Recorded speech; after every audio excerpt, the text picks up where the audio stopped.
Hey gang, and welcome back. This week we're going to run down my top 10 best EDH board wipes.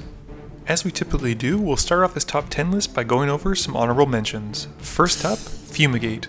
Recently, Wizards has announced that they're moving away from the 4 mana board wipes, and as a result, we're getting newer cards like Fumigate that cost more than 4 but often come with extra effects. Considering we play EDH, where big mana is often a thing, this can lead to some interesting design space and allow us to have more than just a typical board wipe. I believe Fumigate is a good first step in that direction, and we can really hope to see some interesting cards in the near future. Next up is Deadly Tempest from Commander 2015. An expensive board wipe sitting at 6 mana, Deadly Tempest goes the extra mile, punishing our opponents for each creature it destroys. Unfortunately, this hits us as well, but I believe this card is a great inclusion in a control-heavy deck where you run as few creatures as possible and maximize on board wipes.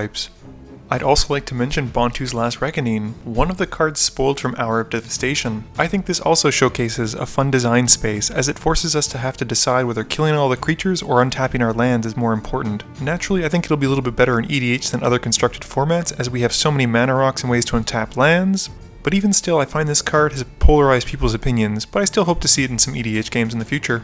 With those being said, let's get into this list. Number 10, the Creat Aurora. As board wipes are traditionally white or black, with a little bit of red sometimes mixed in, I really wanted to make sure that every color was represented on this list. Unfortunately, the Creat Aurora isn't exactly a board wipe per se, but it does deal with all permanents on the field, a unique effect which green is sorely lacking. Sitting at 9 mana, its exorbitant cost is very difficult to cast assuming you don't have Gaia's Cradle on the field, but this is a great card for a token deck as you're often to come out ahead of your opponents upon resolution of this spell. Number 9, Merciless Eviction. Versatility and flexibility are king in EDH, and Merciless Eviction certainly does a good job of that. Being able to exile either artifacts, creatures, enchantments, or planeswalkers, Merciless Eviction is able to do a lot for only 6 mana. Unfortunately, that 6 mana does include 2 colored symbols, white and black, which can be difficult to run, especially if you're not running either of those colors. Although not as expensive as some other board wipes in the format, Merciless Eviction sitting at 6 does limit how quickly you're able to cast this. However, it does exile your choice of permanents, which oftentimes mean they're dealt with for the rest of the game. Number 8, Austere Command. Hey, remember how 30 seconds ago I said versatility and flexibility are key in Commander? Well, Austere Command goes even further than Merciless Eviction, allowing us to choose 2 modes as opposed to 1. Chances are, the 2 modes you choose are going to be the most punishing for your opponents and the least punishing for you. Sure, it doesn't exile like Merciless Eviction, but it does give us 2 choices, and it's only 1 color, which means it can see play in more decks.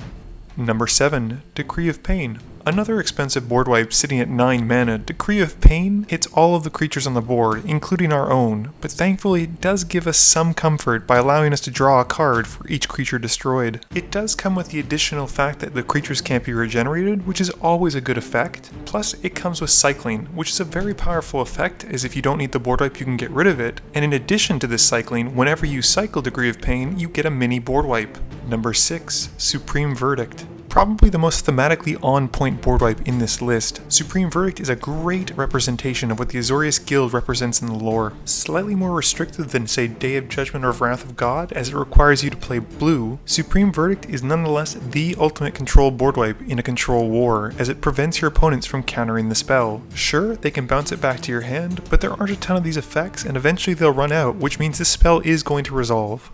Number 5, All is Dust. If you're playing against a colorless deck, I guarantee All is Dust is one of their 99. A powerful effect for 7 mana, it gets around indestructible, regeneration, and annoying effects like Totem Armor that will keep troublesome creatures on the field. Better still, this doesn't hit just creatures and instead will tank any permanents as long as they have a color. And although this will function best assuming you don't have a lot of colored permanents, All is Dust is guaranteed to set back your opponents, assuming they aren't running some kind of mana rock tribal. Does that actually exist? Number 4, Blasphemous Act. I would wager that Blasphemous Act is potentially the strongest red board wipe when it comes to creatures that's ever been printed. I'm sure some people will argue that Yokelhups, I hope I'm saying that right, as it can exile lands, artifacts, and creatures, but it still costs 6 mana, whereas Blasphemous Act can often cost only 1 red. With so little of an investment of mana, we're able to build up our board immediately after casting this and often come out ahead of our opponents. It can also lead to some fun interactions assuming you're running cards like Stuffy Doll, which can punish our opponents as well as wipe their board.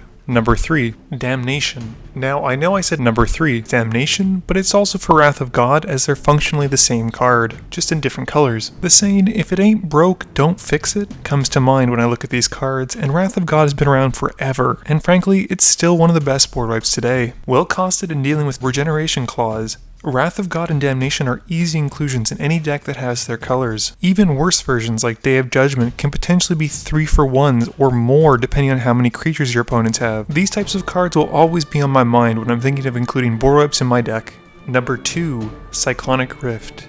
Strangely enough, one of the best board wipes doesn't even wipe the board in the traditional sense, but instead bounces cards back to your opponent's hands. Honestly though, I would probably tie this with the number 1 spot, as Cyclonic Rift has become such a staple for EDH when dealing with troublesome board states. The only reason I don't consider this number 1 is because, like I said before, it's not a traditional board wipe, and this is the board wipe list. Its non-symmetrical nature in the sense that it only hits your opponent's stuff, and the fact that it's an instant speed really break the mold in terms of what a board wipe is and can do. And my number 1 pick is Toxic Deluge. Much as Cyclonic Rift breaks the mold by being able to be used at instant speed, Deluge breaks the mold by costing life and only 3 mana to wipe the board. I have been a huge advocate for this card since Commander 2013 first printed it, and it's probably one of my favorite black spells, let alone board wipes in the game. It fits the color pie for black, which loves to pay life for advantage, doesn't have more than 1 colored symbol in its cost, and can be used strategically, wiping your opponent's board of smaller creatures while still leaving your big beaters. For all of these reasons and more, Toxic Deluge is probably my go-to board wipe when it comes to EDH. I love this card, I love the theme, I love the flavor, and it's an all-around all-star for me. Well gang, that's my top 10 EDH best board wipes. Did you agree or disagree? Let me know in the comments below. Please be sure to tune in every Monday at 11 AM Eastern Standard Time for a guaranteed new video, with another video popping up sometime during the week. This video is brought to you in part by support from my Patreons. If you're looking for a way to help out the channel, please be sure to visit the link below or in the About section. And as always gang, thanks for watching, and please be sure to like, comment, share, and subscribe for more.